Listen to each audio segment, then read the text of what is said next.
The 5th of March, 1945. The war in Europe was nearing its final months, but for the pilots of the Luftwaffe, every day brought a test of skill, courage, and sheer survival. Germany was bleeding from every front. Cities lay in ruins, railways were crumbled, and fuel shortages were choking the once mighty Luftwaffe. And yet, in the skies over northern Germany, a small group of German aces prepared for a battle they could not have anticipated. They had faced the Allied bombing campaigns countless times before, but today they would come face to face with a force unlike any they had ever encountered. The British and Americans had pushed relentlessly across the continent, and their air forces were now unstoppable juggernauts of technology and coordination. The Luftwaffe pilots, though skilled and experienced, were flying planes that were beginning to show their age. Some had faced hundreds of sorties, some had seen comrades torn from the skies. And yet, every sortie, every engagement, demanded a focus sharper than steel, a reflex faster than instinct. The men knew their chances of survival were slim, but pride, duty, and fear of disgrace drove them into the clouds once more. On that early March morning, the sky above Germany was a pale, icy blue, the kind of sky that felt deceptively calm. Below, towns and factories lay under a fragile veil of smoke and frost. High above, Luftwaffe pilots climbed to their assigned altitudes in Tempests, BF 109 seconds, and FU 190 seconds, the engines whining with the tension of impending chaos, but there was a whisper in the air that something was different today. Something was coming, something faster, sharper, more relentless than they had anticipated. For years, the German aces had studied Allied tactics, memorized their strengths and weaknesses, and exploited every flaw they could find. They had downed P 51 seconds, shot at B 17 seconds, and outmaneuvered Spitfires. But the Tempest pilots on the Allied side had begun to push the limits of engineering and training. They were lightning in the sky, striking with suddenness, precision, and terrifying effectiveness. And on this morning, the German aces would finally see that even the best training and experience might not be enough. The story begins with a reconnaissance flight over northern Germany. The Luftwaffe had received reports of a massive Allied bomber formation approaching, escorted by an overwhelming number of fighters. The intelligence was clear. The bombers were targets that could not be allowed to reach the industrial heartland. And the German aces, though outnumbered, prepared to intercept. Their planes were polished, their guns checked, and their nerves taut. They knew the risks, but there was no turning back. The sky began to fill with the distant roar of engines. At first, it was a low hum, almost like a warning growl. Then it grew, spreading across the horizon in a metallic wave of noise.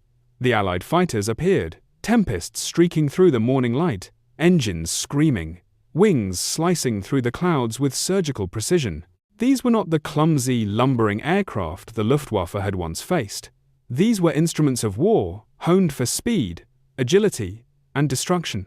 As the German pilots climbed higher to intercept, a sense of unease rippled through their formation. They had faced numbers before, but something about this force was different. The coordination was perfect, the approach relentless. And the moment the first German plane was spotted, the Tempests struck like a thunderclap, diving, banking, firing. The sky erupted into chaos. Tracer rounds cut through the air. Smoke trailed from engines hit. The Luftwaffe aces, seasoned warriors who had flown hundreds of combat missions, suddenly realized that escape might not be an option. The Tempests were faster than any plane they had flown. They maneuvered with terrifying agility. The German aces tried every tactic they knew: feints, dives, tight turns, climbing away, seeking altitude advantage. But the Tempests anticipated every move, adjusting, striking, and cutting off any chance of retreat. For these pilots, who had once dominated the skies over Europe, there was a new reality. They were being hunted by a superior force. And in the cold, high-altitude sky, far from the familiarity of home airfields, fear began to creep into even the steeliest hearts. Every second stretched endlessly. Engine roars, gunfire, the whip of wind against metal, it all combined into a single, overwhelming sense of pressure. The sky was no longer just empty space. It had become a battlefield of nerves, reflexes, and survival instincts. The German aces could see the distant bombers they were meant to intercept, but the Tempests were always between them and their target, striking, then retreating, then circling back like predators. And in that moment, the Luftwaffe pilots understood something that would stay with them for the rest of their lives. Sometimes skill, bravery, and experience are not enough. Sometimes, the odds are insurmountable. And yet, even in the face of overwhelming danger, these pilots clung to one last thing: hope. The hope that a sudden maneuver, a lucky shot, or sheer audacity might allow them to break through, to turn the tide, even for a brief moment. That hope, fragile and fleeting, was all that kept them gripping the controls, eyes scanning, minds calculating, hearts pounding against the confines of metal cockpits. The morning stretched on, the sky a battleground of metal and courage. And as the sun rose higher, the true scale of the encounter revealed itself. It was not just a battle of planes, but a confrontation between experience and innovation, between history and inevitability, between the old guard and a new force that refused to yield. For the German aces, the 5th of March 1945 was no ordinary day.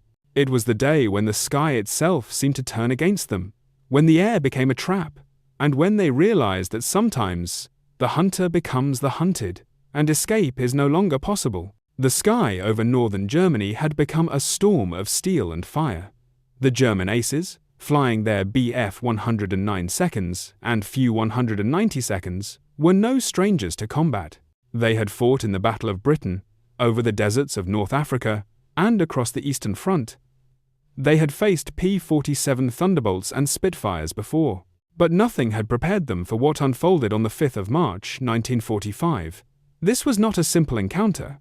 This was a calculated, overwhelming onslaught, a clash of speed, precision, and relentless pressure. The Tempests weren't just fast, they were surgical. They cut through formations, blocked exits, and forced every German pilot into split-second decisions that could mean life or death.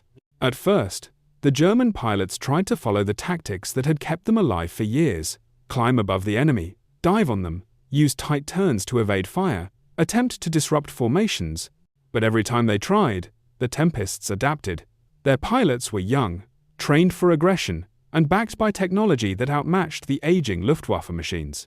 The Tempests had long wings, powerful engines, and a handling precision that made the German fighters feel sluggish in comparison. Even the veterans, men who had survived dozens of dogfights, felt the strange, creeping panic of being outclassed in the air. From the cockpit, everything moved at impossible speed. Tracer rounds streaked through the sky, smoke curled from engines hit, and the roar of dozens of planes mixed into a deafening symphony. One German ace tried to climb above the Tempests, seeking the advantage of altitude, but the Allied pilots anticipated the move, diving with brutal accuracy. Another attempted a sharp bank to break contact, only to find Tempests on his tail, guns blazing, forcing him into a desperate spiral. The sky, once their domain, had become a cage. Every maneuver was counted, every escape route blocked, every hope of survival tested. And yet, amid the chaos, there were moments of brilliance. Some German pilots managed fleeting bursts of success, downing a Tempest here or there, breaking off to regroup. But the victory was temporary. The sheer coordination of the Allied fighters was staggering. They communicated through radio calls, adjusted their attacks in real time, and protected each other with precision that seemed almost preordained. The German aces realized that this was not just skill, it was a system, a network of lethal efficiency. And in the face of such coordinated force, even the most skilled individual felt helpless. On the ground, the Allies' planning had been meticulous.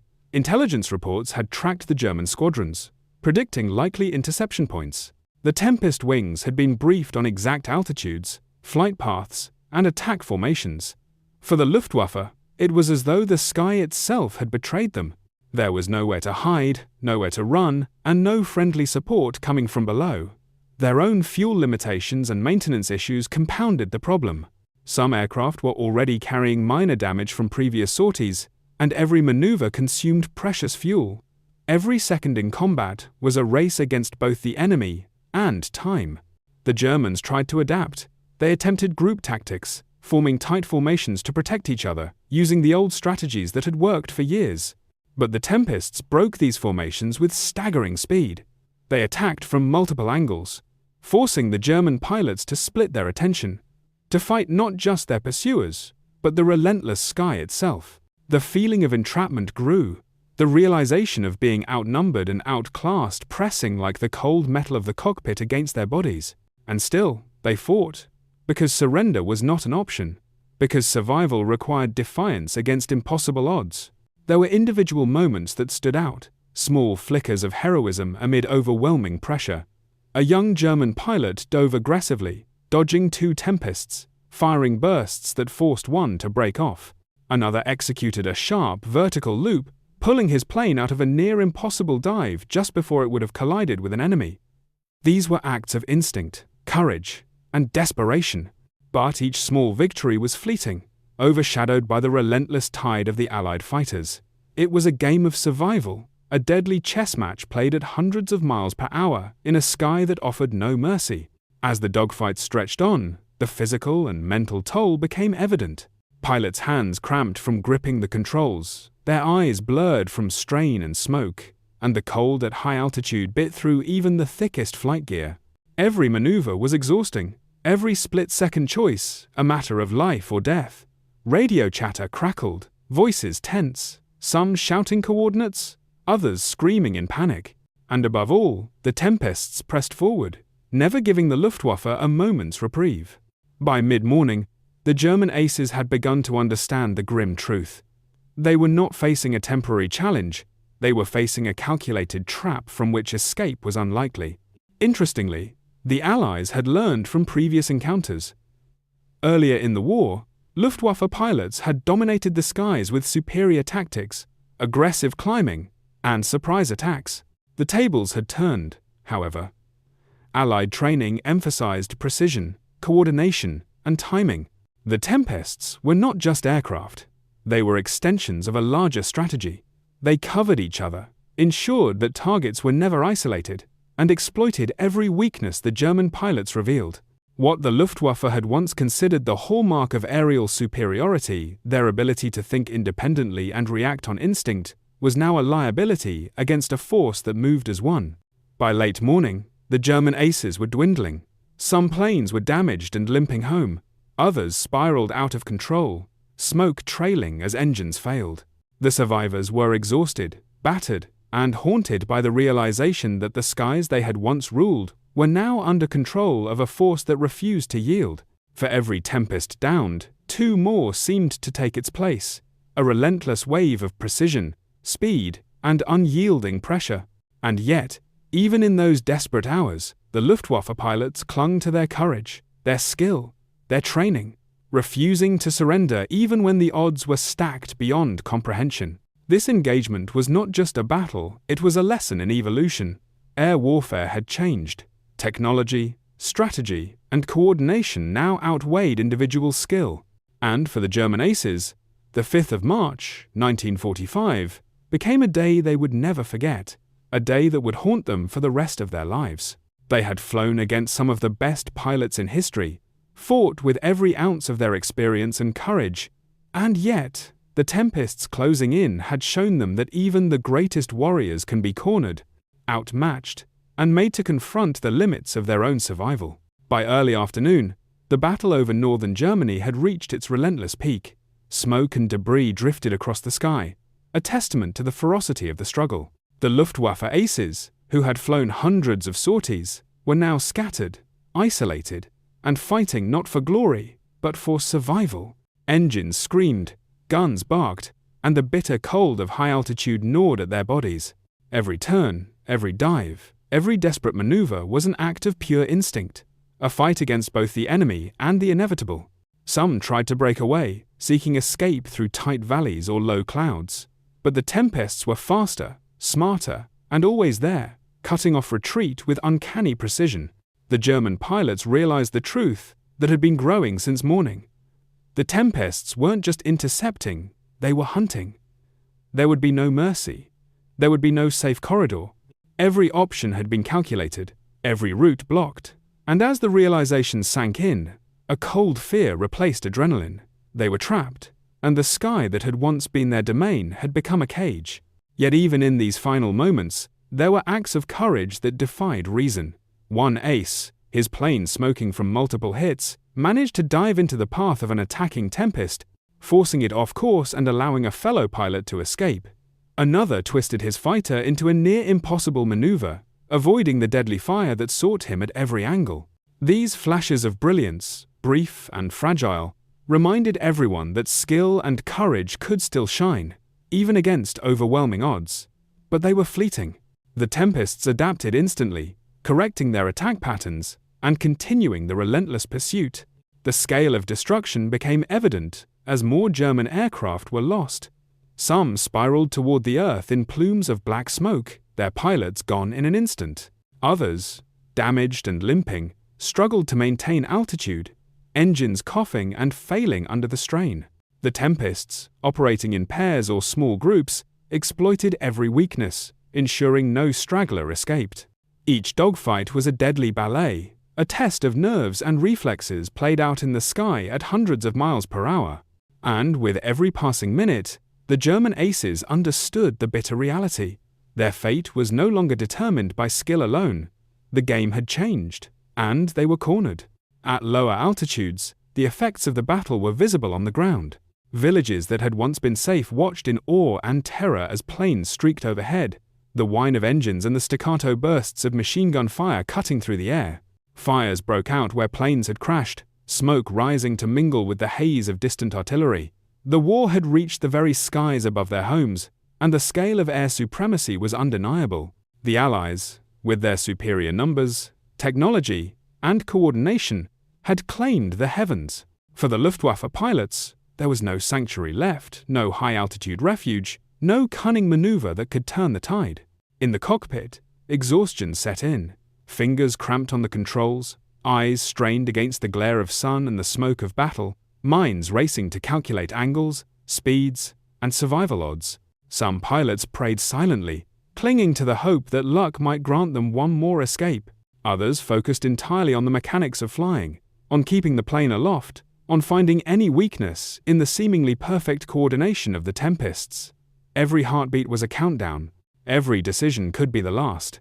And yet, in that relentless crucible, the human spirit, resilient, stubborn, and unyielding, refused to surrender entirely. By mid-afternoon, the battle began to wind down. The surviving German planes were scattered, many badly damaged, limping toward friendly airfields if they could reach them at all. The Tempests, relentless until the final moment, pulled back as the bomber formations moved past their interception points. The skies, once a chaotic battlefield of smoke, fire, and steel, gradually returned to an uneasy calm. And yet, the memory of what had transpired lingered like a shadow. The Luftwaffe pilots who had survived carried with them the knowledge of a day that had tested every skill, every instinct, every ounce of courage they possessed. The 5th of March, 1945, became more than just a date in the records of war. It became a testament to the changing nature of aerial combat. It was the day when even the most experienced aces realized that the rules of survival had changed. The Tempests had demonstrated that speed, precision, coordination, and relentless pressure could overcome experience, skill, and courage. The Luftwaffe pilots had fought valiantly, had pushed themselves to the limit, but in the end, the outcome had been dictated not by heroism alone, but by the evolution of warfare itself. For the survivors, the sky would never feel the same again. Each sortie after March 5 carried the memory of that day, the roar of engines, the streak of tracer fire, the cold, sharp reality of being hunted and outclassed. They would tell stories of narrow escapes, desperate maneuvers, and the haunting precision of the Tempests. And the world would remember the day not just for the clash of planes, but for the human drama that played out at 14,000 feet, a drama of courage, fear, skill, and the relentless march of change. In the end, the lesson of the 5th of March, 1945, was clear. The sky belongs to those who adapt, to those who innovate, and to those who refuse to yield. The German aces had flown bravely, had tested themselves against the very best, and had faced a moment when escape was impossible. Their story is a reminder of the thin line between mastery and vulnerability, between survival and defeat, and between courage and the unforgiving truth of war. And as the last planes returned to battered airfields, engines echoing across the frozen landscape, the surviving pilots would step down from their cockpits with a quiet understanding that the Tempests had not just intercepted their aircraft, they had intercepted history itself, leaving an indelible mark on the skies over Germany and on the hearts of those who dared to fly.